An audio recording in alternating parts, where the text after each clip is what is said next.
খালের পানিতে সারি সারি নৌকা, আর তাতে সাজানো তাজা টাটকা সবুজ হলুদ পেয়ারা। দূর থেকে দেখলে মনে হবে খালের বুকে যেন ভাসছে আস্ত এক সবুজের ক্যানভাস। পিরোজপুর জেলার স্বরূপকাঠির এলাকার ঐতিহ্যবাহী ভাসমান পেয়ারার হাটের চিত্র এটি। জালের মতো ছড়িয়ে থাকা খালগুলোর কারণে এই এলাকাটি দর্শনার্থীদের কাছে পরিচিত বাংলার ভেনিস হিসেবে। বর্ষা এলেই প্রাণ ফিরে পায় এই এলাকা। প্রায় 2 শতাব্দীর পুরনো এই পেয়ারা বাগানগুলোকে অনেকেই বাংলার আপেলের রাজ্য বলে থাকেন।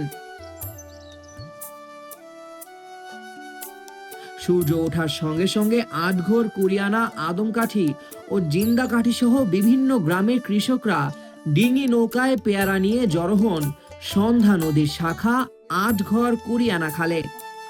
বেলা বাড়ার সঙ্গে সঙ্গে এই হাটের সৌন্দর্য যেমন বাড়ে, তেমনি বাড়ে দেশি বিদেশি পর্যটকদের ভিড়।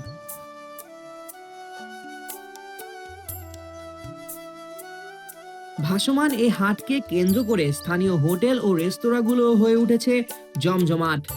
এখানকার সর্ষে ইলিশ, ইলিশ ভর্তা, চিংড়ি ভুনা আর হাঁসের মাংসের স্বাদ নিতে ভোলেন না ভোজন রসিক পর্যটকরা। এখানকার পেয়ারার আকার ও স্বাদ অনন্য হওয়ায় ঢাকা, চট্টগ্রাম ও খুলনা সহ দেশ জুড়েই এর ব্যাপক চাহিদা। বিশেষ করে পদ্মা সেতু চালু হওয়ার পর থেকেই যাতায়াত সহজ হওয়ায় কৃষকরা এখন ভালো দাম পাচ্ছেন, আর ব্যবসায়ীরাও দ্রুত ফল পৌঁছে দিতে পারছেন গন্তব্যে। বর্তমানে প্রতি মন পেয়ারা বিক্রি হচ্ছে 600 থেকে 800 টাকায়। কৃষি বিভাগের তথ্য মতে জেলায় 710 হেক্টর জমিতে এবার 7,210 মেট্রিক টন পেয়ারা উৎপাদিত হচ্ছে।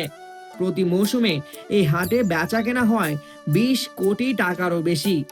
তবে কৃষকদের দীর্ঘদিনের দাবি এলাকায় একটি মিনি কোল্ড স্টোরেজ বা হিমাগার নির্মাণ করা হলে মৌসুমী এই ফল সংরক্ষণ করে তারা ন্যায্য বাজার মূল্য নিশ্চিত করতে পারতেন।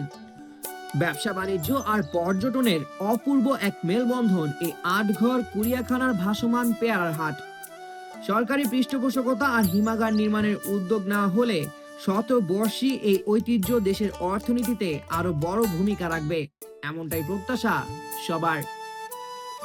পিরোজপুর প্রতিনিধি এস এম সিপারের তথ্যচিত্রে ডেস্ক রিপোর্ট, বাংলা পোস্ট।